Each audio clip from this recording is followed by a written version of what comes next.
Hi sir, నమస్తే. నమస్తే అండి. సార్, యాక్చువల్‌గా ఇవాళ మూసీ నదికి సంబంధించేసి మీరు సపోర్ట్ చేస్తున్నాము ప్రజలకి అని చెప్పేసి చెప్తా ఉన్నారు. బట్ ఒక మాదిరిగా చెప్పుకోవాలంటే BJP party next corporator elections ఏవైతే ఉన్నాయో వాటి కోసం బయటకొస్తుంది.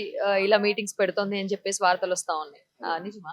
ఒకటండి, బీజేపీ ఎప్పుడు కూడా ఈ రోజు ఎలక్షన్ జరుగుతున్నాయని చెప్పి బయటకు వచ్చే పార్టీ కాదు. అది అందరికి తెలిసిన విషయమే. ఈ రోజు ఏ ఒక్క చిన్న ఇష్యూ అయినా గానీ, ఎక్కడ చూసినా గానీ, హిందూ పరంగా ఉండని, ఆధ్యాత్మికంగా ఉండని, ఎట్లనన్నా ఉండని, అక్కడ ఉండే పార్టీ ఏదైనా ఉందంటే భారతీయ జనతా పార్టీ. పబ్లిక్ లో ఈ రోజు ఇట్లా అవుతుంది ఇష్యూ అని చెప్పి మేము పోవట్లేదు. ఇంతకుముందు కూడా చాలా సార్లు మూసీ ప్రవేశ ప్రాంతం వల్ల బాధితులను పరామర్శించినాం. అదే విధంగా చాలా సార్లు కూడా మేము రోడ్ నెక్కి ధర్నాలు అవి చేయడం ఉంది. కానీ వీళ్ళు మాట్లాడేది మాటలకు, వాళ్ళు చేసేలకు కొంత ఉండదు. ఒక విషయానికి వస్తే బయట పార్టీలో వినిపిస్తున్న మాట ఏంటి అని అంటే, బీజేపీ పార్టీలో ఉన్నటువంటి నాయకులకి సమన్వయం సరిగా లేదు, అందుకనే పార్టీ బలం తగ్గుతోంది అని చెప్పేసి కూడా బీఆర్ఎస్ వాళ్ళు గాని అంటా ఉన్నారు. ఒకటండి, ఇప్పుడు బీఆర్ఎస్ వాళ్ళు అంటున్నారు, వాళ్ళ చెల్లెలే వాళ్ళ దాంట్లో బాగాలేదని చెప్పి బయటకు వచ్చిన వ్యక్తి ఇతర పార్టీల గురించి వాళ్ళు మాట్లాడతారా? ఈరోజు హరీష్ రావు గారు ఉన్నారు, కేటీఆర్ గారు ఉన్నారు.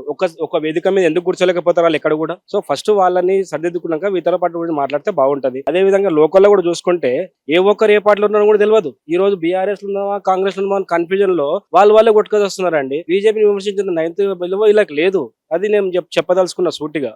అన్ని దగ్గర ఉంటాయండి. ఒక ఇంట్లోనే అన్నదమ్ముల మధ్యలో పడది. అట్లాంటిది ఇది వ్యవస్థ, ఇది ఒక సముద్రం బీజేపీ పార్టీ అనేది. అట్లాంటి ఏమీ లేవు. అందరూ కూడా ఎవరు సిస్టమ్ లో వర్క్ చేసే పార్టీ బీజేపీ పార్టీ. హైకమాండ్ లో బీజేపీ ఉంది కాబట్టి మీరు ఇంత ధీమాగా చెప్పగలుగుతున్నారా? అంటే మిగతా పార్టీలకు అంత చొరవ లేదనా? హైకమాండ్ లో చూడండి, ఇది ఒక ఆర్గనైజేషన్ పార్టీ. బేసిక్ నుంచి కిందికి చిన్న కార్యకర్త స్థాయి నుంచి పార్టీ అధ్యక్షుల కూడా అదొక సిస్టమేటిక్ గా ఉంటది.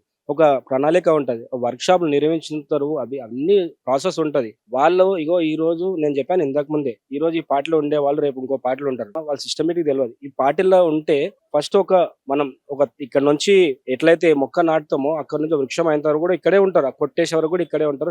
చచ్చిపోయే వరకు కూడా ఇక్కడే ఉంటారు. అది భారతీయ జనతా పార్టీ. ఎలక్షన్స్ లో గానీ అన్నిట్లో పార్టిసిపేట్ చేయడానికి సిద్ధంగా ఉందా? అంత బలం ఉందా?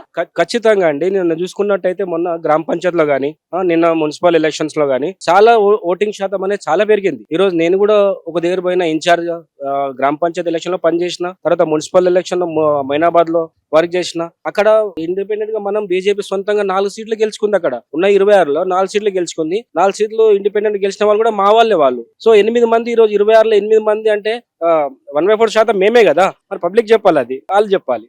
Sir, thank you.